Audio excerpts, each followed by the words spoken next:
Bismillahirrahmanirrahim. Assalamualaikum warahmatullahi wabarakatuh.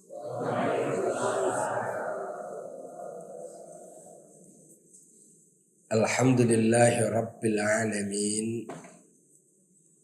Wassalatu wassalamu ala asyrafil anbiya'i wal mursalin wa ala alihi wa sahbihi wa man tabi'ahum bi ihsanin ila yaumiddin. Subhanaka la ilma lana illa ma 'allamtana innaka antal alimul hakim. Amma ba'du. Ayyuhal ikhwah, azani Allah wa iyyakum. Bapak, Ibu, jamaah salat subuh rahimakumullah. Alhamdulillah, pagi hari ini kita kembali dipertemukan di salah satu rumah dari rumah-rumah Allah, bait min buyutillah, untuk melaksanakan salat subuh berjamaah. Kita duduk sejenak untuk memahami ayat-ayat Allah, sabda baginda Rasul sallallahu alaihi wasallam, sampai dengan waktu syuruk tiba. Mudah-mudahan pertemuan ini menjadi pertemuan yang diberkahi oleh Allah Subhanahu wa taala. Bertemu di masjid ini, bertemu di majelis ilmu ini, mudah-mudahan pada waktunya kita dipanggil oleh Allah, dipertemukan di surganya nanti. Amin ya rabbal alamin. Masih dalam tema besar bernama persiapan hidup sesudah mati. Itu tema kajian kita, dan sekarang kita masuk pada topik bahasan bahagia menggapai husnul khatimah. Mudah-mudahan Allah karuniakan kepada kita semuanya husnul khatimah.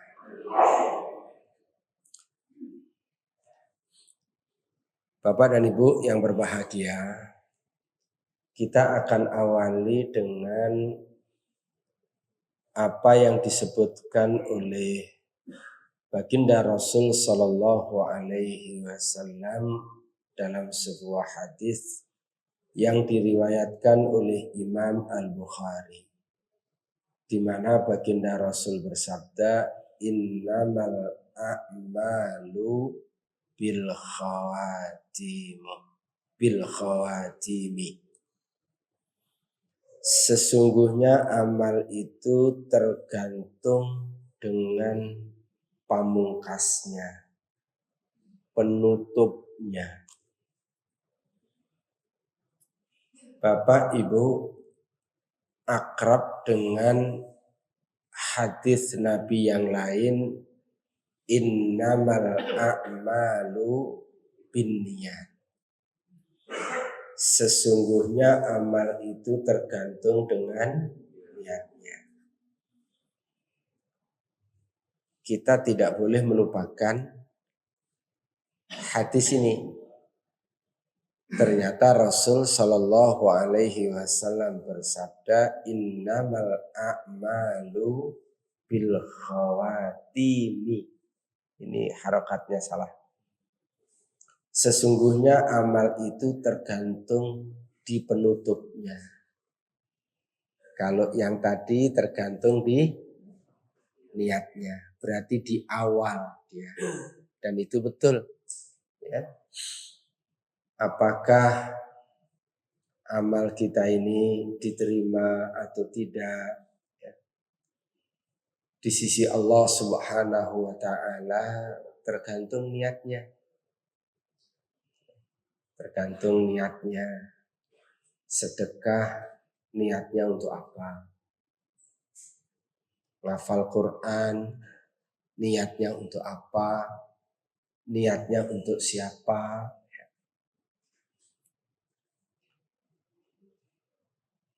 Tetapi juga satu peringatan dari baginda Rasul, satu arahan dari baginda Rasul yang tidak boleh juga kita lupakan.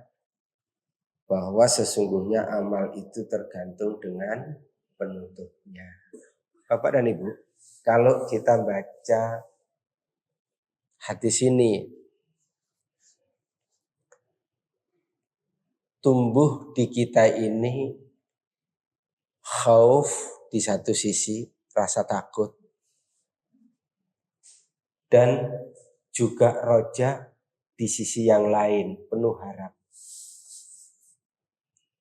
Alhamdulillah, Bapak Ibu termasuk orang yang rajin menunaikan ibadah sholat 5 waktu.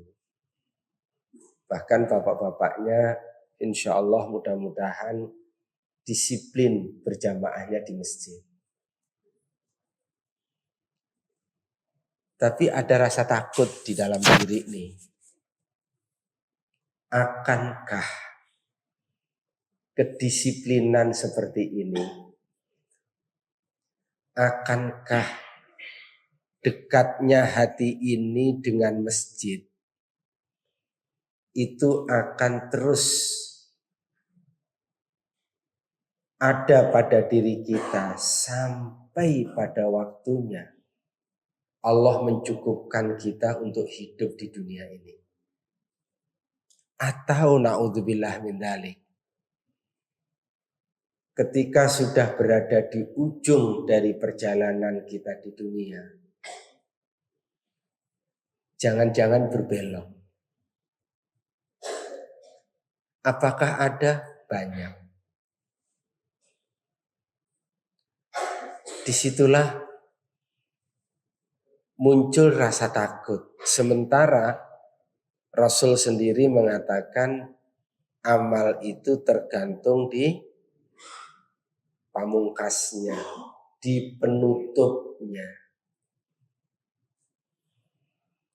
Untuk cerita yang baik, saya boleh ceritakan. Mudah-mudahan itu zahirnya.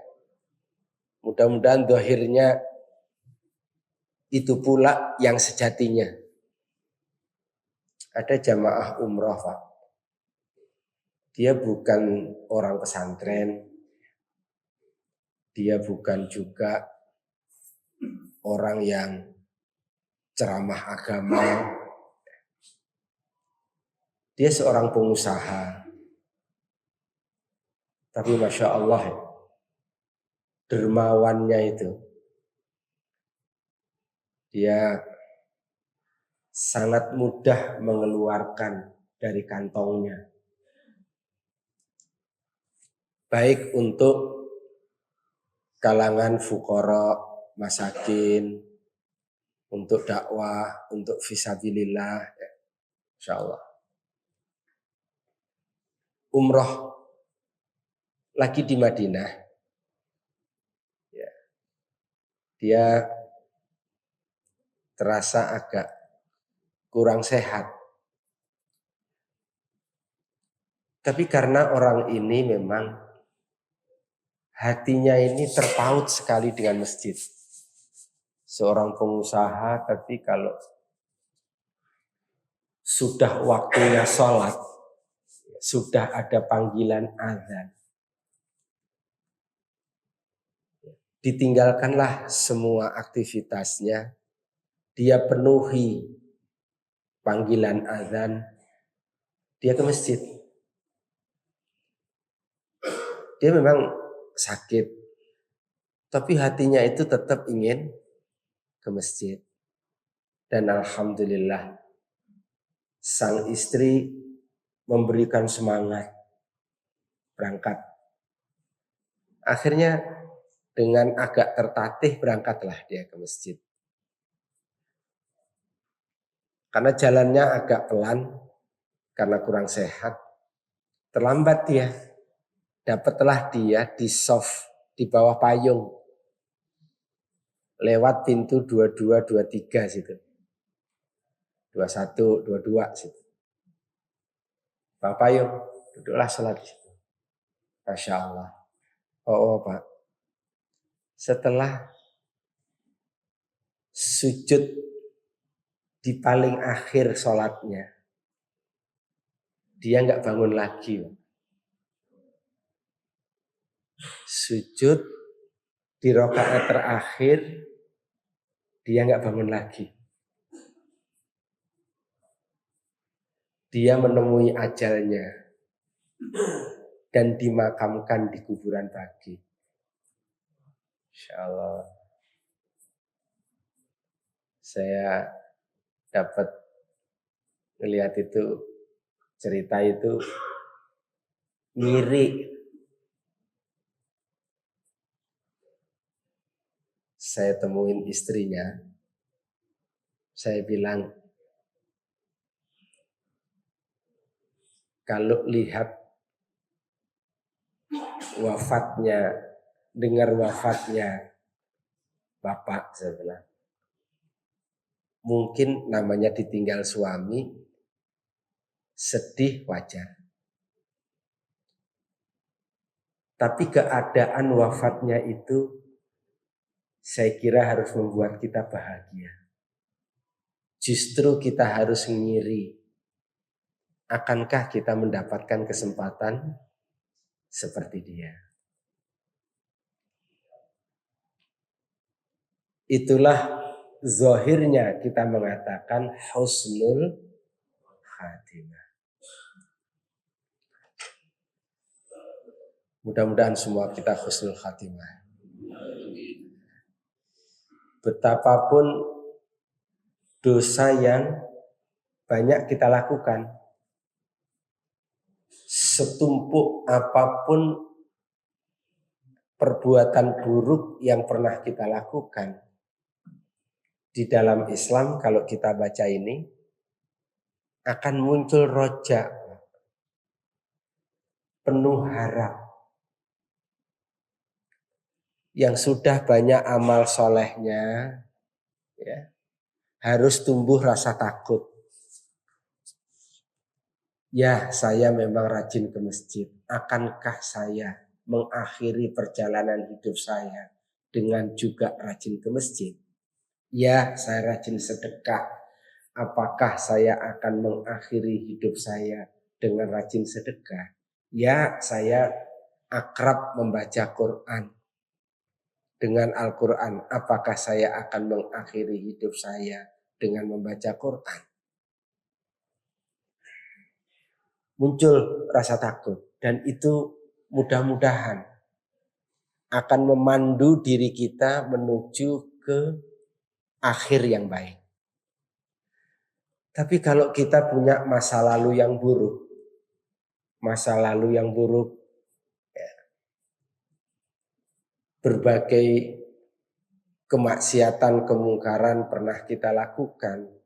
Kalau kita baca hadis ini, innamal a'malu bil khawatimi. Sesungguhnya amal itu tergantung di penutupnya. Mudah-mudahan bangkit, Pak. Mudah-mudahan ada rojak, ada harapan. Walaupun usianya sudah 60. Bapak tadi 72 ya, Pak. 72. Mudah-mudahan masih ada harapan. Sekian tahun buruk, mudah-mudahan di ujungnya baik. Kalau di ujungnya baik, Pak, yang dihitung di ujungnya. Ya Allah. Maka ini tidak menutup harapan kita. Kemarin siang saya masih di Bengkulu. Ada wisuda Akademi Dakwah Indonesia di Bengkulu. Pagi sebelum acara wisuda saya ngisi pengajian di satu masjid di kota Bengkulu. Tiba-tiba ada yang nemuin. Langsung menceritakan bahwa dirinya itu preman.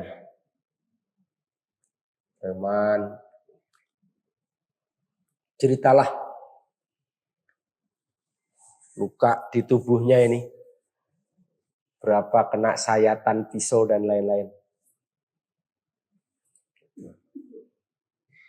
Tapi saya perhatikan ngaji serius gitu ya. Terus menyampaikan. Minta nasihat. Saya kembali ke penginapan dikejar lagi. Saya cuma bilang. Masa lalu adalah masa lalu. Ketahuilah.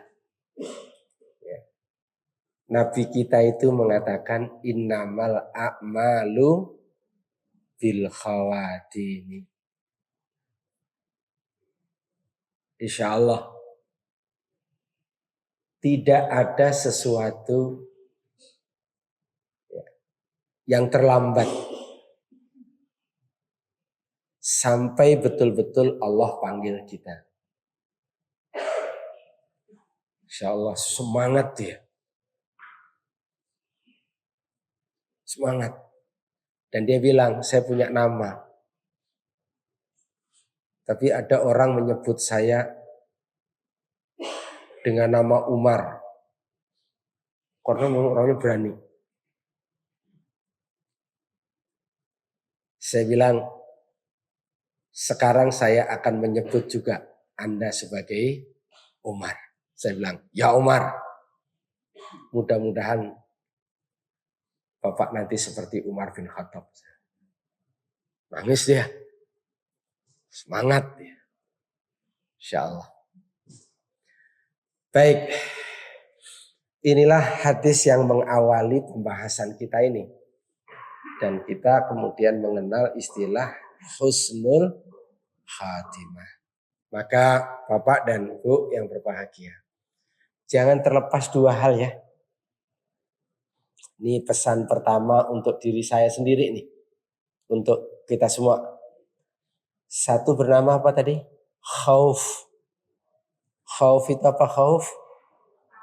Rasa takut. Bapak kalau amalnya banyak, rajin ibadahnya, tumbuhkan di diri ini rasa takut. Mudah-mudahan terpandu. Dan menjadi garda pengaman diri kita ini dari kesombongan. Dari merasa sudah baik. Dari merasa lebih baik daripada orang lain. Bapak-bapak, hari ini memang kita lebih baik daripada si A. Tapi kita tidak tahu. Jangan-jangan nanti di ujungnya si A ini jauh lebih baik daripada kita.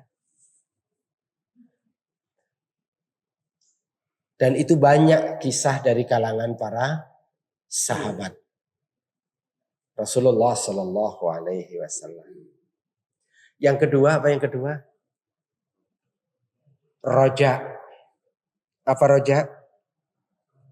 Penuh harap kepada Allah Subhanahu Wa Taala. Ini kita munculkan, ya, menjadi keseimbangan pada diri kita di saat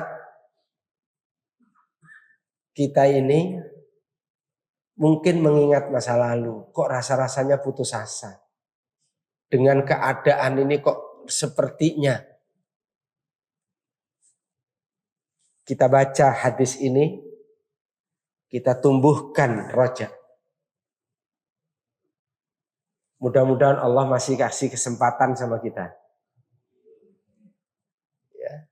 walaupun kesempatannya hanya setahun, walaupun mungkin kurang dari setahun sebulan, walaupun kesempatannya tinggal sehari misalkan, mudah-mudahan sehari itu adalah akhir yang baik.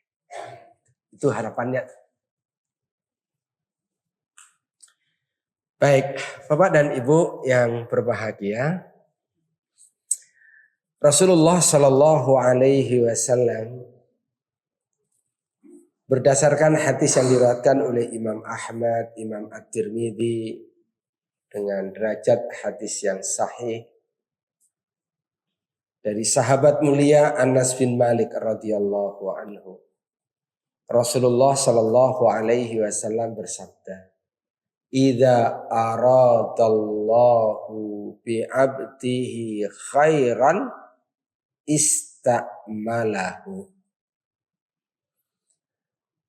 Idza aradallahu, apabila Allah menghendaki bi 'abdihi, kepada hambanya, khairan, kebaikan, ista'malahu, maka Allah memanfaatkannya. Maka Allah memanfaatkannya.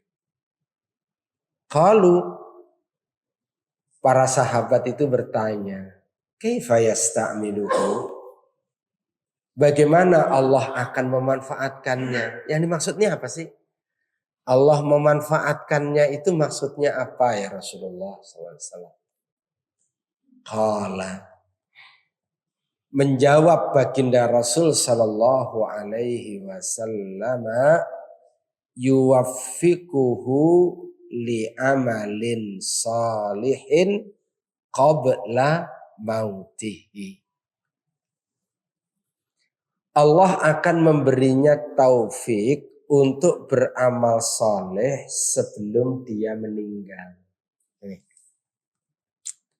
Bapak-bapak, hidayah itu ada ragamnya. Salah satu di antara ragam hidayah itu namanya hidayatut taufiq. Akidah kita mengatakan hidayatut taufik biyadillah. Hidayah taufik itu ada di genggaman Allah Subhanahu wa ta'ala. Ustadz punya kapasitas dan diberikan kewenangan oleh Allah untuk menunjukkan, Pak, ini jalan menuju surga. Bu, ini jalan menuju neraka. Perjalanan menuju surga nanti akan ada ini, akan ada itu, akan ada tantangan ini, akan ada hambatan itu. Cara menghadapinya begini, begini, begini. Ibu, ini menuju neraka, nanti akan terjadi begini, begini, begini. Maka mari kita menempuh jalan ke surga. Mari kita menghindarkan diri dari jalan menuju neraka. Itu yang bisa dilakukan. Tapi apakah orang yang sudah ditunjukkan jalan menuju surga itu, orang yang sudah dijelaskan bahwa ini jalan menuju neraka, lalu orang tersebut mau meniti jalan ke surga, mau menghindarkan diri meniti jalan menuju neraka, itu sangat tergantung dengan hidayatut taufiq. Orang boleh tahu yang benar, apakah dia mau melakukan yang benar itu? Dia sudah tahu ini adalah salah, tapi apakah dia tergerak hati dan bangkit untuk meninggalkan kesalahan itu? Disinilah namanya hidayatut taufiq. Maka Ketika sahabat itu bertanya kepada baginda Rasul, qalu kaifa yasta'miluhu? Bagaimana Allah memanfaatkannya itu? Allah akan memanfaatkannya itu bagaimana? Dijawab, qala yuwaffiquhu li'amalin salihin. Allah akan memberinya taufik, maksudnya Allah akan menumbrakkan hatinya, memberikan kekuatan kepadanya untuk melakukan kebaikan dari kebaikan yang sudah dia pahami. Dia untuk meninggalkan keburukan dari keburukan yang sudah dia ketahui. Qabla mautihi, sebelum dia meninggal. Bapak dan Ibu, kalau ditanya sama kita nih, pernah nggak kita begini? Kita tahu yang benar, tapi kok mau melaksanakan yang benar ini masih berat gitu. Pernah begitu?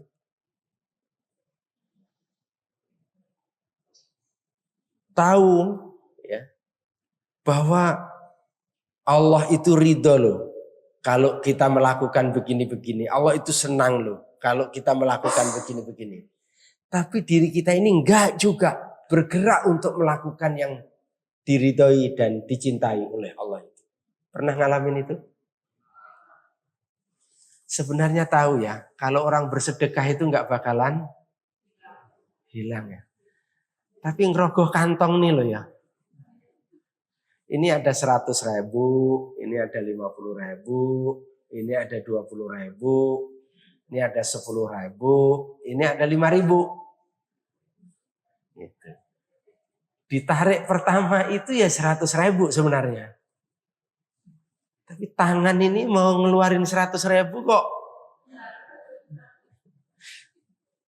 Masuk lagi. Orang yang husnul khatimah itu Pak. Yang Allah berikan taufik sebelum dia meninggal. Inilah yang dimaksud dengan husnul khatimah. Kita juga punya pengalaman masing-masing. Siapa di antara kita yang tidak punya pengalaman seperti ini? Tahu yang buruk. Marah berlebihan itu enggak benar. Tapi susah juga diri ini untuk tidak marah yang berlebihan. Kalau marah itu kan baik juga. Kalau ditempatkan pada tempatnya. Ngomong dusta itu loh. Kita tahu kalau itu adalah buruk. Tapi kadang-kadang, kenapa masih juga dusta? Kenapa Pak terlambat? Emang sengaja terlambat sebenarnya. Nggak tahu nih ada urusan aja nggak selesai-selesai. Ya gimana mau selesai urusan tidur. Jangan-jangan Pak. Justru Allah nanti berikan betul urusan yang nggak selesai-selesai. Kenapa Pak? Katanya mau datang. Ngomong nggak mau datang tuh nggak enak. Akhirnya apa? Kurang sehat. Jangan-jangan nanti Allah kasih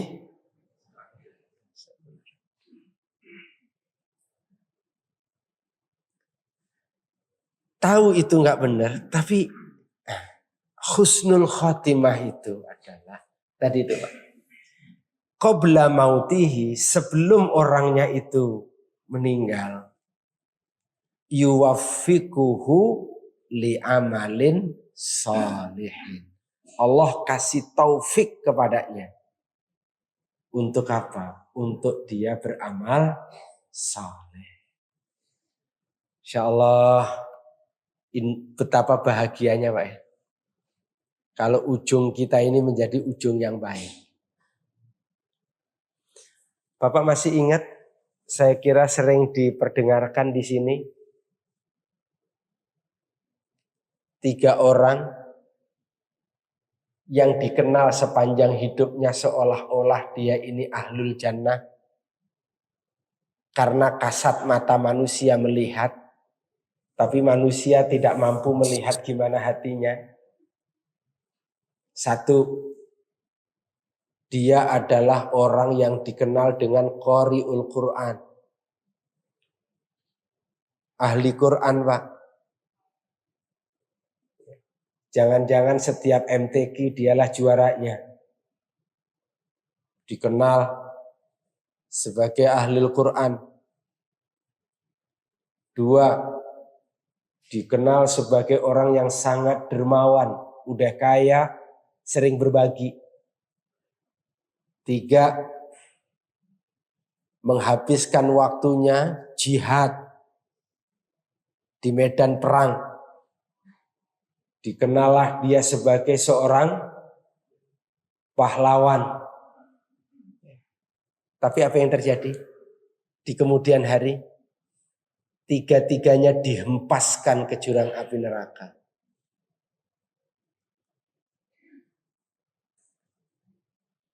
Kenapa itu semua bisa terjadi? Ya. Karena semua itu dia lakukan. Berderma itu dia lakukan. Dekat dengan Al-Quran itu dia lakukan. Berperang di medan perang itu dia lakukan. Bukan karena Allah, tapi ya, karena ingin disebut sebagai pahlawan. Karena ingin disebut sebagai orang yang ahli Quran. Karena ingin disebut sebagai dermawan. Ini mesti hati-hati kita. Dan yang tahu gimana hati kita, pada hakikatnya Allah, ya mungkin diri kita sendiri sebagiannya. Nah, disinilah pada ujungnya nanti Allah akan bongkar yang sesungguhnya. Kalau kita baca ini nih, baca hadis tadi yang sebelumnya ya. Ujungnya nanti Allah akan perlihatkan. Sejatinya kita itu seperti apa. Sejatinya kita itu seperti apa. Ujungnya. Allah akan perlihatkan nanti.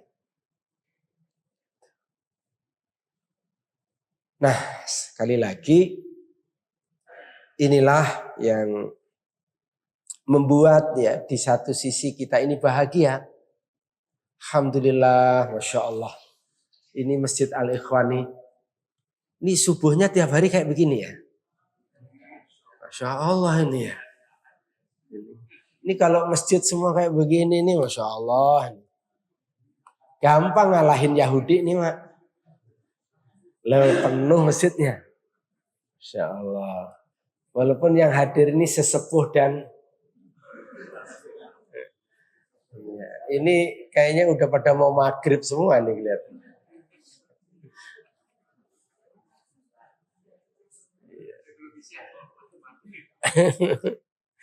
Tapi ya alhamdulillah Pak, jangan merendahkan arti apa ya. Ya alhamdulillah, alhamdulillah, Masya Allah. Iyalah, walaupun masa lalunya bagaimana, nggak dekat sama masjid, tua-tua dekat masjid, alhamdulillah. Gitu. Walaupun kalau ke masjid itu bukan pakai minyak wangi, ada remason, minyak kayu putih. Ya, alhamdulillah, alhamdulillah, Insya Allah. Iya, iya. Ya biasanya menemukan jalannya itu kalau udah pensiun gitu ya. Tanda tangan udah nggak laku. Gitu. Iya. Baik, baik, baik, baik. Saya jadi ngomong begini jadi tertarik sebentar dikit aja, dikit. Oh, nanti nggak selesai nanti. Sar sini dulu dah.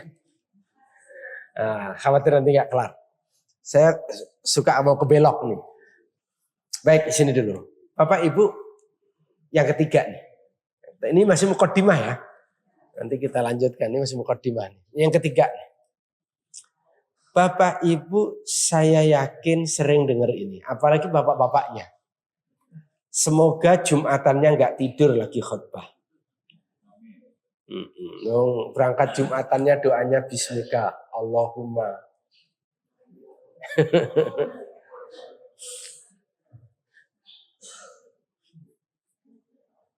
Ya. Saya senang sekali waktu khutbah di Astra, Toyota Astra. Rupanya ada CCTV. Saya diberikan laporan. Ya. Ketika saya berkhutbah di 7 menit pertama, berapa yang masih bertahan melek, berapa yang tidur. Lalu kemudian di 15 menit berapa posisinya, dan kemudian setelah khutbah kedua berapa yang bangun. Saya dulu dikasih rapot khutbah setahun karena setiap bulan saya khutbah di situ. Ya, dikasih evaluasi dan saya senang sekali dengan evaluasi itu. Dan kita pun juga menyodorkan materi selama sebulan, selama setahun. Ini materinya. Gitu. Jadi dievaluasi. Bapak-bapak saya kira sering mendengar ayat ini. Ya ayyuhalladzina amanu taqullaha haqqa tuqatih wa la tamutunna illa wa antum muslimun. Oke. Pada bagian yang pertama itu sering disampaikan dalam mimbar khutbah, pesan takwa. Tapi Bapak jangan lupa pada bagian kedua. Pesan wala tamutunna illa wa antum muslimun. Dan janganlah kamu mati kecuali dalam keadaan Islam. Penting nih. Nah, pesan wala tamutunna illa wa antum muslimun itu nanti diberikan satu apresiasi oleh Ibnu Katsir di dalam tafsirnya. Dengan rumus ini nih Pak. Nah, jadi kalau bapak-bapak, ibu-ibu nanya nih. Saya nanti kira-kira mati dalam keadaan seperti apa? Nah, ini jawabannya. Saya nanti kira-kira mati kayak apa? Ini jawabannya nih. Ada rumus. Mana asya ala syai'in mata alaihi.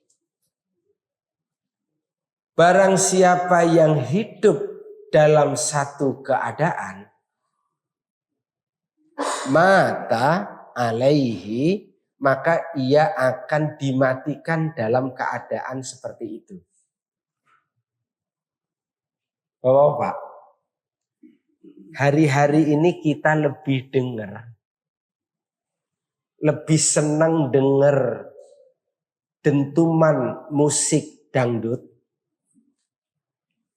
lagu keroncong, ya, atau lagu barat, atau lebih nyaman, lebih tenang, lebih senang mendengar alunan ayat suci Al-Quran.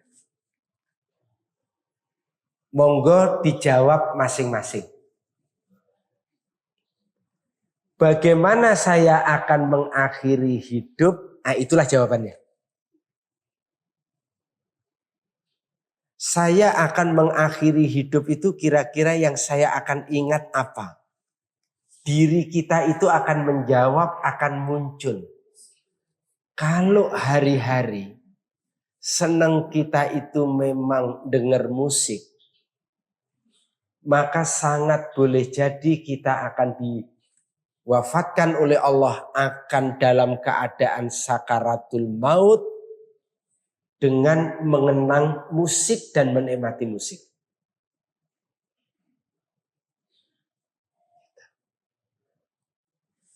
Saya pernah diajak oleh senior di acara penutupan Rakornas IJMI pertama kali. Waktu itu di Senayan. Rakornas pertama kali, penutupan. Waktu itu mendengar pidato B.J. Habibie. Sebagai ketua, Pak Habibie pidato, Pak. Menarik. Menyitir satu ayat di dalam surat Yasin. Wa naktubu ma qaddamu wa atharahum. Ternyata, Pak, yang Allah akan catat tentang apa yang kita lakukan itu bukan hanya perbuatannya, tetapi bekas-bekas menuju pada perbuatan itu. Waktu SMA pacaran, itu bukan hanya pacarannya, Pak, yang dicatat. Sinar matahari yang kena di tubuh kita saat pacaran. Debu yang menempel di tubuh pada saat pacaran. Bekas jalan menuju pacaran. Itu semuanya tercatat. Itu yang disebut dengan athar. Wa naktubu, bukan hanya dicatat. Wa naktubu ma qaddamu wa atharahum. Dan athar-atharnya juga. Nah, Pak Habibie itu menjelaskan dengan apa? Logika kotak hitam pesawat. Itu hampir 1,5 jam. Penjelasan beliau itu sangat logik. Dan yang menarik diantaranya saya mengatakan, kira-kira nanti pada sakaratul maut itu apa yang kita ingat? Gimana keadaan kita?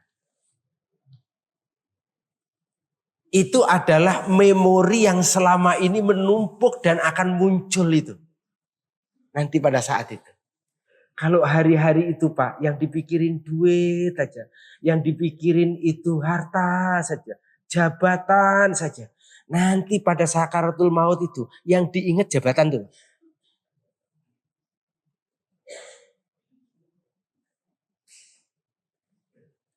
Dan ternyata ini disebutkan dalam tafsir Ibnu Katsir, mana asya ala syai'in mata alaihi.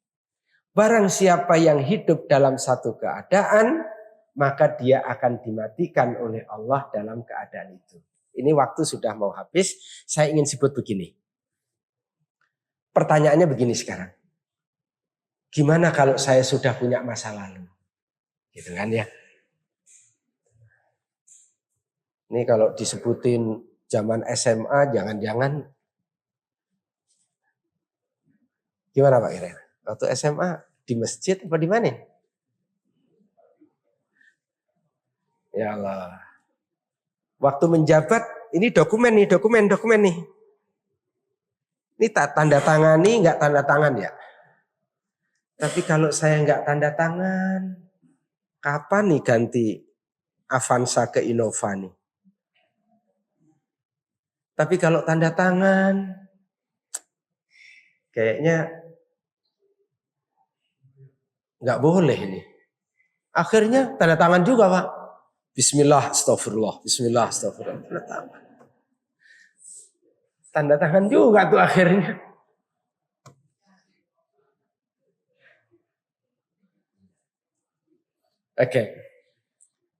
Oke lah, itu masa lalu sekarang. Tapi saya ingin kita harus imbang. Di satu sisi harus menumbuhkan rasa takut, tapi di sisi yang lain juga harus tetap menimbulkan harapan. Kita harus tetap juga punya harapan, walaupun kita harus mengevaluasi masa lalu. Justru karena kita punya catatan masa lalu yang tidak baik ya. punya catatan masa lalu yang tidak baik.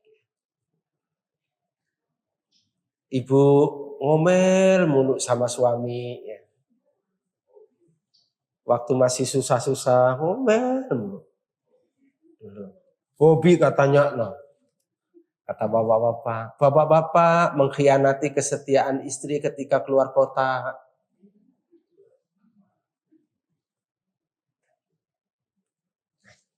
Bahwa kita evaluasi masa lalu, ya.